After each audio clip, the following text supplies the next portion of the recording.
একটা সামনে ভয়ানক দিন।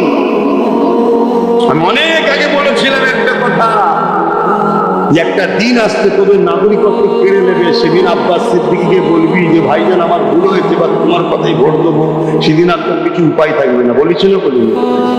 অনেক আগে বলেছিলাম, আজকে সেই দিন আসছে। আমার তো মনে হচ্ছে আগামী কাল পরশু থেকেই বাড়ি বাড়ি নোটিশ আসবে।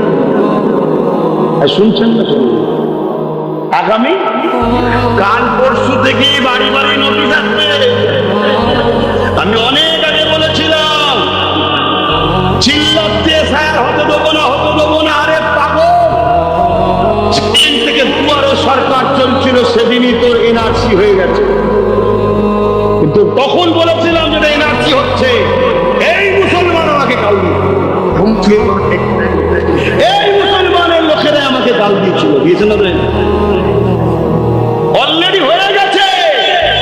কালকে তো চিঠি আসবে, পরশু তো চিঠি আসবে বাড়ি বাড়ি। কি চিঠি? তোমার শুনছেন? আল্লাহ কান না আসবে, ঠেলা সামলাও। তবে একটা কথা বলে যাচ্ছি, যারা আহলে সুন্নাত ওয়াল জামাতের সঙ্গে দীর্ঘদিন জড়িয়ে আছো, এই বিপদে তোমার ভাই তোমাকে ছেড়ে দেবে না। তুমি যদি থাকো সদস্য হয়ে, বৈকালি আমার সঙ্গে দেখা করো, আমি আপ্রাণ চেষ্টা করব তোমার হয়ে সমস্যার সমাধান করা।